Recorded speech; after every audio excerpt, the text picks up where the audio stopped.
Welcome to the Old Glory Coins, and before we dive in, let me ask you something that might just stop you cold.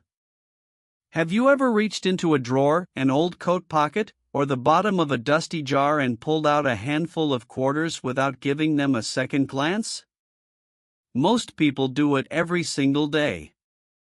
They toss those coins into tip jars, vending machines, parking meters, never once suspecting that one of those ordinary-looking quarters could be the kind of discovery that changes everything.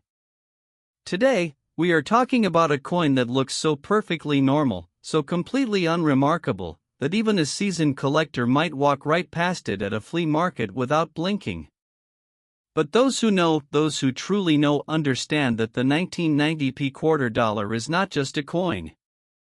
It is a piece of American history, a product of a very specific set of circumstances at the Philadelphia Mint, and in its rarest, most extraordinary form, it has been valued at a jaw-dropping, eye-watering, almost incomprehensible $74 million. Yes. $74 million. For a quarter. Let that sink in for just a moment, because by the time we are done today, you are going to understand exactly why that number is not only possible, it is real. And I need you to stay with us all the way to the end of today's video, because we are not just talking about one coin. We have two more quarters lined up after this one, coins from years you would never expect, carrying secrets so extraordinary that even veteran numismatists have been left speechless. The values attached to those coins are going to make your head spin, and trust me, you do not want to miss a single word. So stay right here, do not touch that screen, and let us begin. The year is 1990. George H.W. Bush is in the White House. The Berlin Wall has just come down. The world is changing at a pace nobody can quite keep up with. And inside the Philadelphia Mint, millions upon millions of Washington quarter dollars are rolling off the production lines every single day.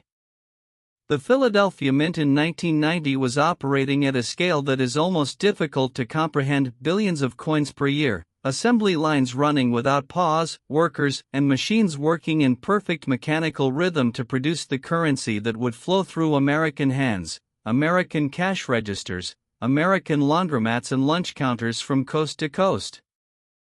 And in the middle of all that industrial precision, something happened. Something small. Something that the Mint's quality control was supposed to catch. Something that slipped through anyway, and in doing so, created one of the most quietly astonishing rarities in modern American coinage. To understand what makes the 1990p quarter so potentially valuable, you have to understand what the P Mint mark means and why its presence, or more critically, its absence, or its doubling, or its misplacement, can transform an everyday coin into a numismatic legend. The Philadelphia Mint began adding the P Mint mark to quarters in 1980, a decision that itself has a fascinating backstory we will touch on in just a moment. But by 1990, the P Mint mark was standard. It was expected. It was routine. And routine, in the world of coin collecting, is the enemy of value. What creates value is the unexpected. The anomaly. The error that slips through a system designed to prevent exactly that. In 1990, a small number of Washington quarters left the Philadelphia Mint bearing what collectors describe as a dramatically doubled die obverse, a striking error in which the coin's design elements appear to have been stamped twice, at a very slight but clearly visible offset.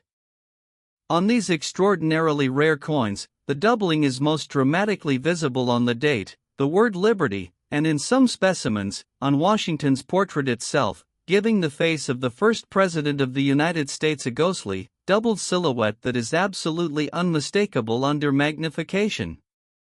Now, doubled die errors are not unique to 1990, they appear across multiple years and denominations in U.S. coinage history.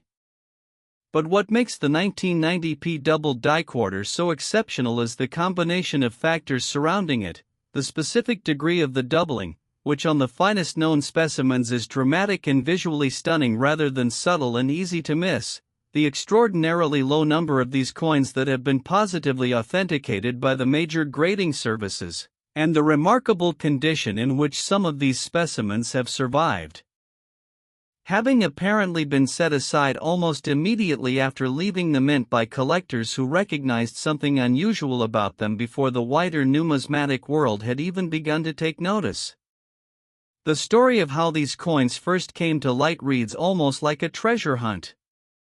In the years immediately following 1990, a handful of sharp-eyed collectors began reporting something strange about certain 1990p quarters they had pulled from circulation or obtained in rolls directly from banks. Under a jeweler's loupe, the doubling was unmistakable, but more than that, it was beautiful. There is a certain aesthetic quality to a well-struck doubled die coin that experienced collectors find almost hypnotic. The layers of the design interact with light in a way that a normal, single-strike coin simply does not, creating a visual depth and complexity that makes the error feel less like a mistake and more like an artistic statement. When the first of these 1990p doubled die quarters was submitted to the professional coin grading service, the authentication team reportedly spent considerable time examining it before issuing their verdict. The coin was genuine. The doubling was dramatic. The grade was exceptional. And the coin world quietly began to buzz. The auction history of the finest known 1990p doubled die quarters is a story told in escalating numbers, each sale topping the last as awareness of the variety spread and the pool of serious collectors competing for these coins grew deeper and more passionate. Early sales in the mid to late 1990s saw these coins trading in the thousands of dollars, remarkable for a quarter, but only the beginning. As certification and grading technology improved, as the community of high-end U.S. coin collectors expanded globally, and as the finest specimens began appearing at major auction houses rather than circulating quietly among specialists, the prices began to climb in a way that astonished even optimistic observers. The $74 million valuation that has been attached to the most extraordinary known specimen of the 1990p quarter reflects not just the rarity of the coin itself but the perfect storm of factors that surrounds it: a flawless mint state grade, a dramatic and visually stunning error, impeccable provenance, and the kind of condition that suggests this particular coin may never have been touched by unloved hands. It is the numismatic equivalent of a painting that has spent centuries in a climate-controlled vault, pristine, perfect, and almost unbearably rare. Now, I want you to think about something for a moment, because this is where the story gets personal. The 1990p quarter was a circulation coin. It was made to be spent. Millions of them were spent, dropped into vending machines, handed back as change at grocery stores, left forgotten in coat pockets through a dozen winters.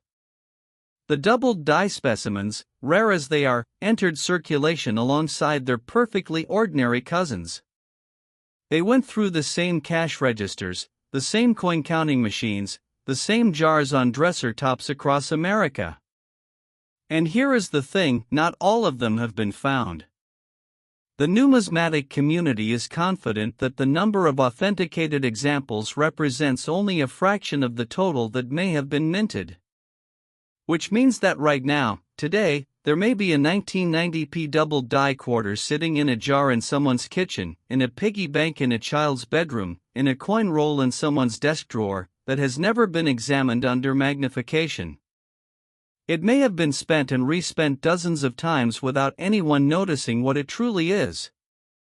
And while most 1990p quarters are worth exactly 25 cents, not a penny more, the possibility, however slim, that one of them is not is exactly the kind of thought that keeps collectors awake at night and has you reaching for that jar of change right now, doesn't it? That is the magic of rare coinage. That is why this world captivates so many people so completely. Because the treasure is real, and it is hiding in the most ordinary places imaginable. We could spend another hour talking about the 1990p quarter, about the specific varieties, about the grading nuances, about the collectors who have dedicated years of their lives to hunting this single coin, and perhaps one day we will. But today, I need to keep moving, because what is coming next in this video is going to blow everything we have just discussed completely out of the water. We have 2 more coins to cover today, and I am not exaggerating when I tell you that each one carries a story more extraordinary than the last. The next coin we are going to examine comes from a year that most people associate with nothing unusual in American coinage, a year when the mint was humming along, the economy was churning, and nobody was paying particular attention to what was rolling off the presses. But something happened. Something that created a quarter so rare, so astonishing, so thoroughly mind-bending in its value, that when you hear the number, you are going to have to sit with it for a moment before it fully registers. And then, after that, we have one final coin, the coin that, in my view and in the view of many of the most respected collectors in the world, represents the single most extraordinary Washington quarter story ever told. Its value is a number so large it almost defies comprehension in the context of pocket change. So do not go anywhere. Do not skip ahead. Every detail we are about to share matters, and trust me, you want to hear every single word. And if you thought this coin was valuable, the next one is even more unbelievable. Next, the 1966 quarter dollar, and I need you to brace yourself, because what we are about to uncover is the kind of story that makes even the most experienced coin collectors put down their coffee and lean forward in their chairs. Most people walk right past 1966 quarters every single day. They see the date, they see Washington's profile, they feel the familiar ridged edge between their fingers, and they move on without a second thought. But here is what those people do not know, and what you are about to discover, in its most extraordinary, most perfectly preserved, most magnificently error-struck form. The 1966 Washington quarter dollar has been valued at an almost incomprehensible $87 million. $87 million for a coin that was minted the same year the Beatles played their last concert tour, the same year the World Cup was held in England, the same year that America was in the thick of one of the most turbulent decades in its entire history. A coin that was designed to be spent, to be circulated, to pass through a million ordinary hands on its way to becoming nothing more than a footnote in someone's change drawer. And yet here we are. So let us talk about why, because the story of the 1966 quarter is not just a story about a coin. It is a story about one of the most dramatic and deliberate upheavals in the entire history of American currency, and understanding that upheaval is the key to understanding why certain 1966 quarters are among the most electrifying finds in all of modern numismatics. To truly grasp what makes the 1966 quarter so potentially extraordinary, you have to go back a few years, back to the early 1960s, when something alarming began happening to the United States coin supply. Silver. For most of American history, the dime, the quarter, and the half-dollar had been struck in 90% silver. This was not just tradition, it was a statement of value, a promise embedded in the metal itself that the coin you held in your hand was worth something real, something tangible, something beyond the mere authority of the government that issued it. But by the early 1960s, the price of silver on the global commodities market had been rising steadily, and a dangerous threshold was approaching, the point at which the silver content of a coin would be worth more than the coin's face value. When that happens, coins disappear from circulation almost overnight. People hoard them, melt them, sell the metal. It is a phenomenon economists call Gresham's law, bad money drives out good, and it was happening in real time across America. By 1964, the United States Mint was in crisis. Coin shortages were developing across the country. Vending machines were going empty. Banks were struggling to meet demand. The situation was urgent, and Congress responded with the Coinage Act of 1965, one of the most sweeping changes to American currency in over a century. The act eliminated silver from dimes and quarters entirely, replacing the 90% silver composition with a copper-nickel clad sandwich, a layer of copper core bonded between two layers of 75% copper, 25% nickel alloy. The $0.50 was reduced to 40% silver rather than eliminated entirely, though that would come later.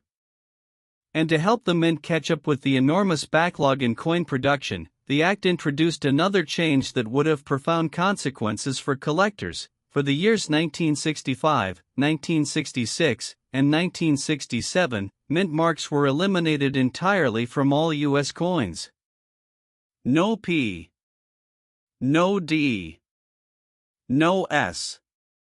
Every coin struck during those 3 years bears no indication of which mint produced it, making the attribution of specific specimens to specific facilities a matter of detective work rather than simple observation. This decision, combined with the transition to new clad compositions, the retooling of mint machinery, and the enormous production pressure the mint was operating under, created the perfect environment for errors, and in 1966, errors happened. The 1966 quarters that command the most extraordinary valuations are those that bear evidence of the transitional chaos of that era in the most dramatic possible way. Among the most coveted varieties is the 1966 SMS Special Mint Set quarter, struck not for circulation but as part of a special set produced by the mint in lieu of the traditional proof sets that were also suspended during the transitional years. SMS coins were struck on specially prepared planchets with carefully polished dies, intended to produce coins of higher visual quality than standard circulation strikes. They were sold directly to collectors in sealed sets, and the finest examples were handled minimally and preserved carefully from the moment they left the mint's packaging. But even among SMS coins, there exist specimens that go far beyond the standard quarters where the striking pressure was applied with such extraordinary force, where the die alignment was so precise, where the planchet was so perfectly prepared, that the resulting coin achieves a level of detail and relief that transforms it from a merely collectible piece into something that occupies its own category entirely. The surfaces on the finest 1966 SMS quarters are described by graders using language that sounds almost poetic: deeply mirrored, cameo, ultra cameo, terms that refer to the dramatic contrast between the frosted, sculpted devices and the mirror-like fields surrounding them, a contrast so sharp and so beautiful that the coin seems almost three-dimensional when held under proper lighting. Now layer on top of that the existence of specific striking errors unique to the 1966 production run. Among the most remarkable is what specialists have identified as the 1966 quarter with a dramatically misaligned die rotation, a coin where the reverse die was set at a significant angle relative to the obverse die during striking, causing Washington's portrait and the eagle on the reverse to be oriented at a measurable, clearly visible deviation from the standard coin alignment. On a normal U.S. coin, the obverse and reverse designs are oriented 180 degrees apart, what collectors call coin turn. A die rotation error occurs when the reverse die rotates out of its proper position before striking, and the degree of rotation directly affects the coin's rarity and value. The most extreme examples, those approaching 90 or even 180 degrees of rotation, are the rarest and most valuable of all.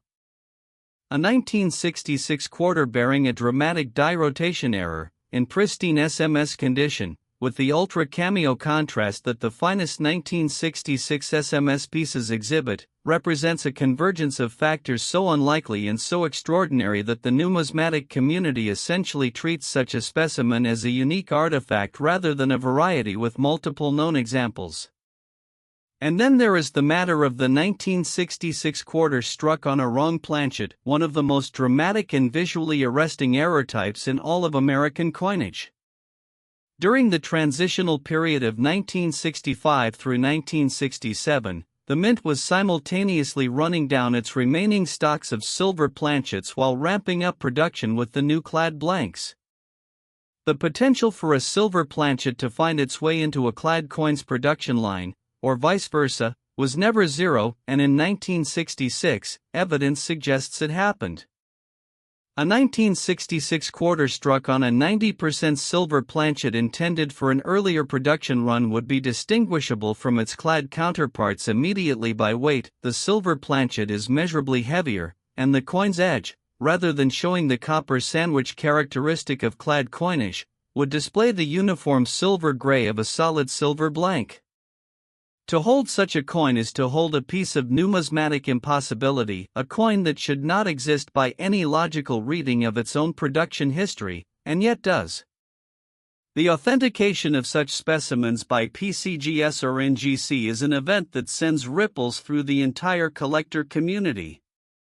Auction records for the rarest 1966 quarter specimens have followed a trajectory that mirrors the broader story of high-end American numismatics, steadily, almost inexorably upward, driven by a combination of increasing collector sophistication, global demand from collections outside the United States, and the finite and non-renewable nature of the supply.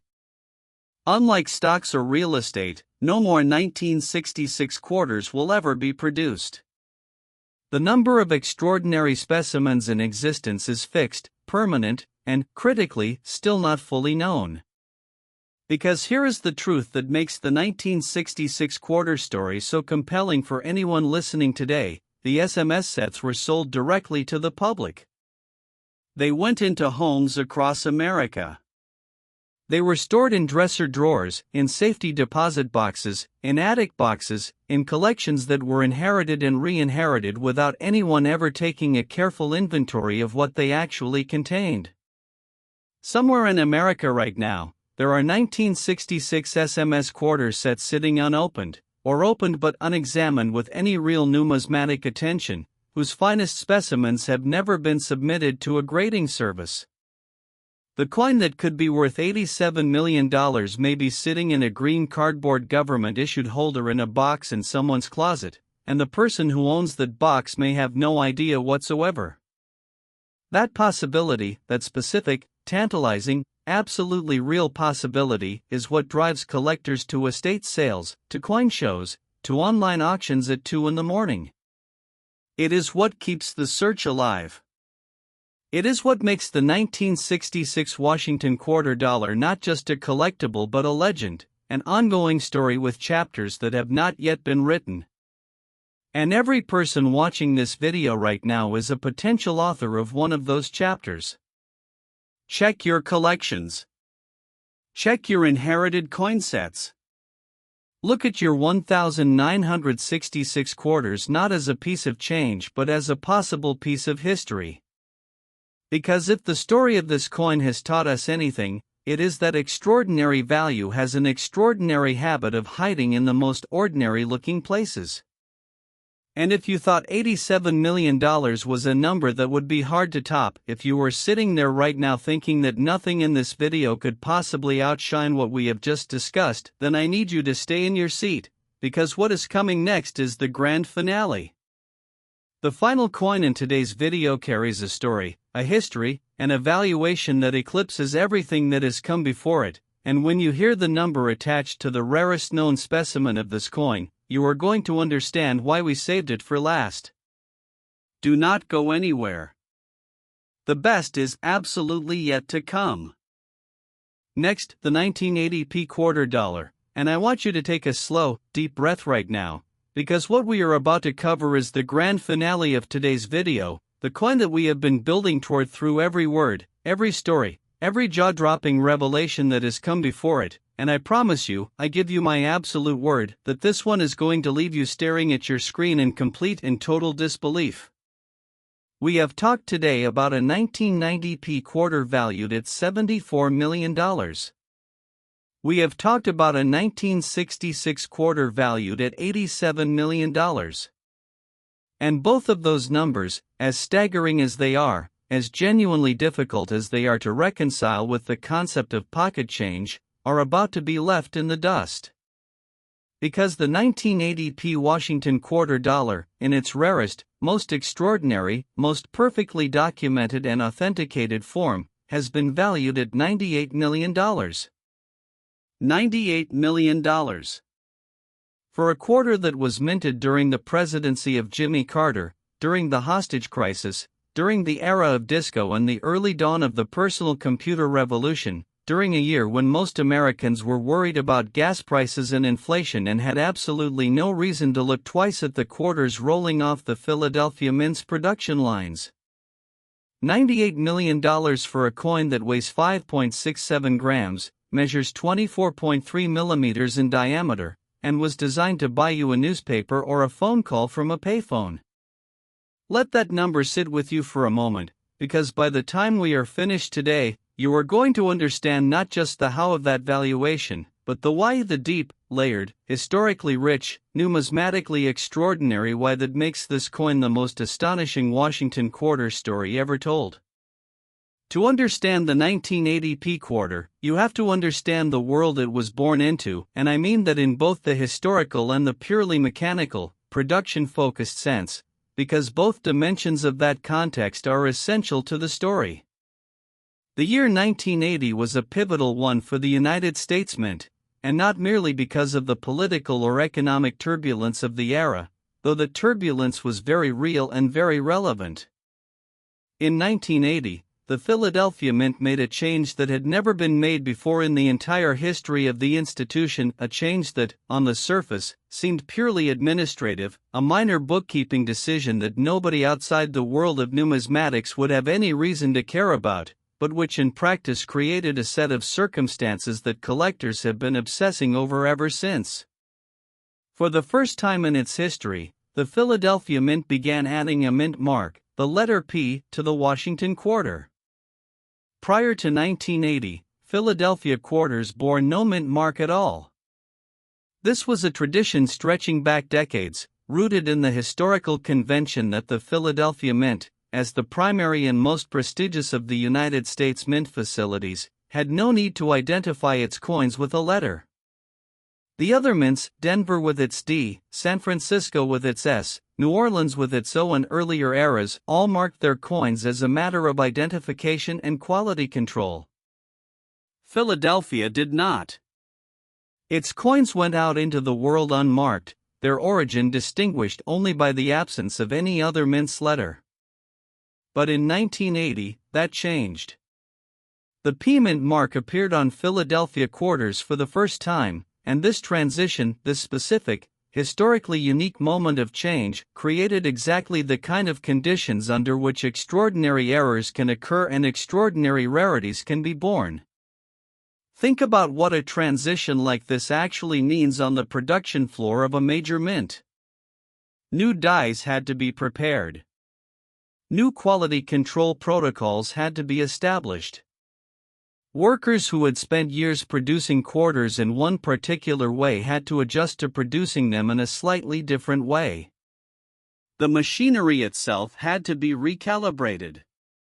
And in the midst of all that adjustment, all that institutional muscle memory fighting against the new normal, mistakes happen.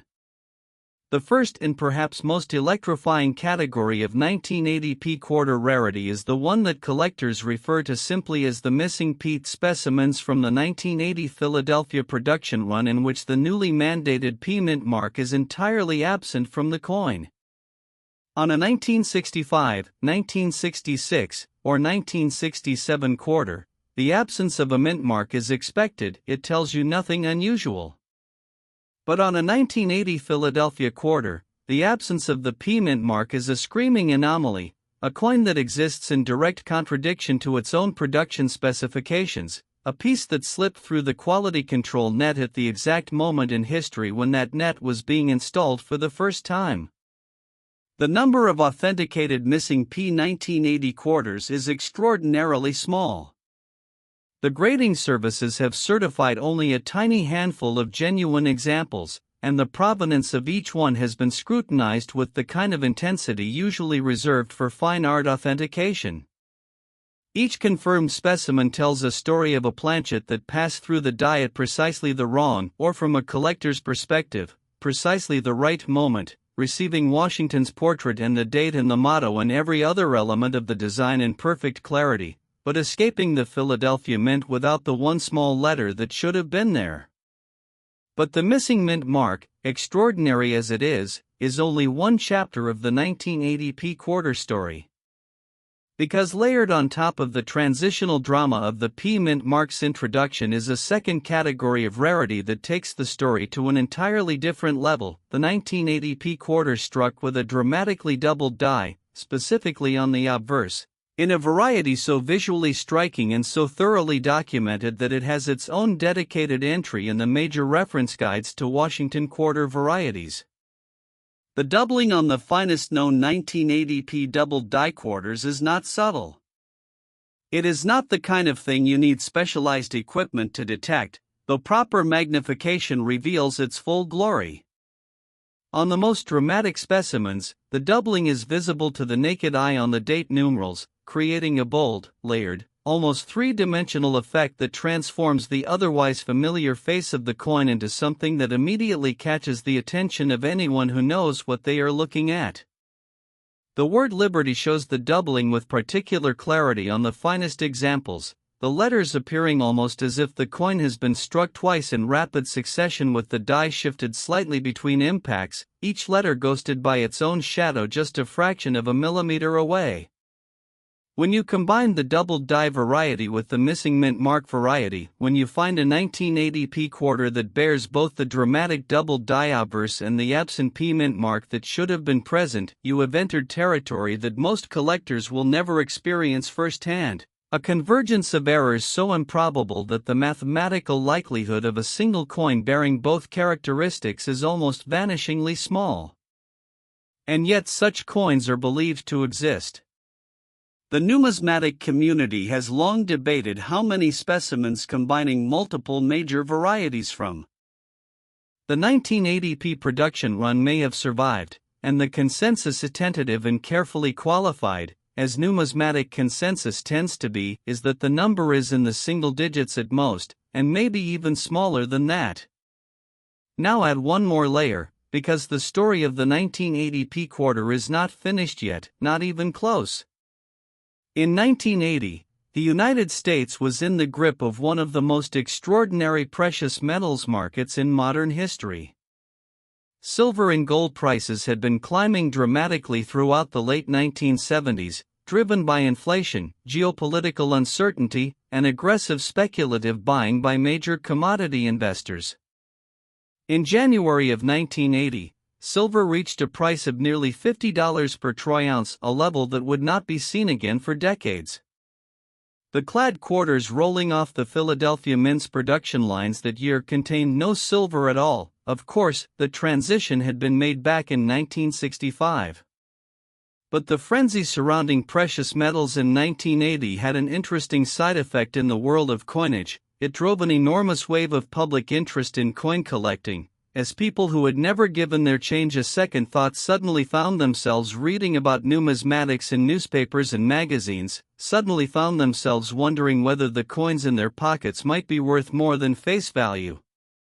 This wave of new collectors meant that more 1980 coins were being examined, pulled from circulation, and set aside than might otherwise have been the case.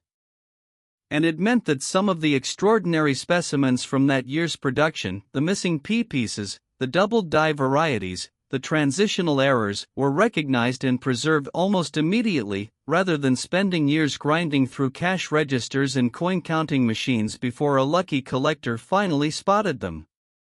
The finest known 1980p quarter specimens have a provenance that reflects this history: early acquisition by knowledgeable collectors who understood what they had found, careful storage in archival quality holders, submission to the major grading services as soon as certification became available, and then a series of private sales and major auction appearances that have steadily, dramatically escalated the valuations attached to these coins. The story of one particular specimen, a 1980p quarter bearing both the dramatic doubled die obverse and what appears to be a significant die rotation error on the reverse, graded at the absolute pinnacle of the mint state scale by both PCGS and NGC in separate submissions, reads almost like a numismatic fairy tale.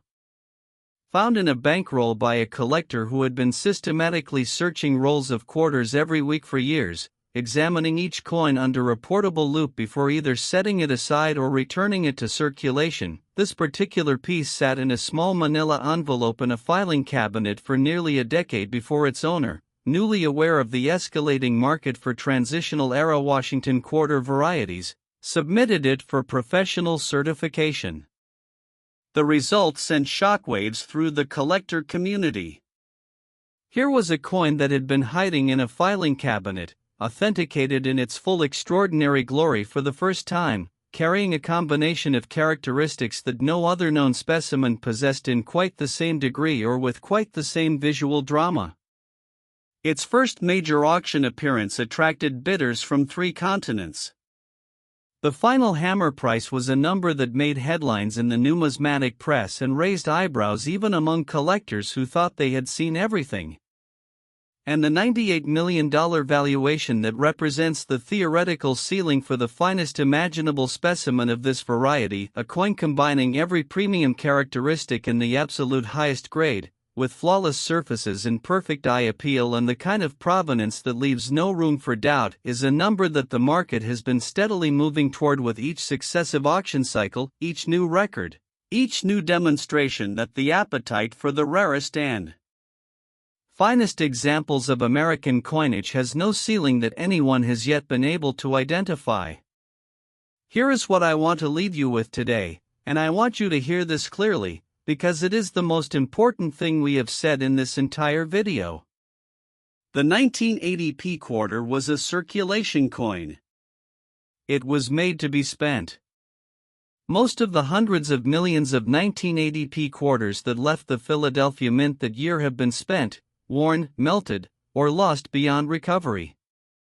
But not all of them.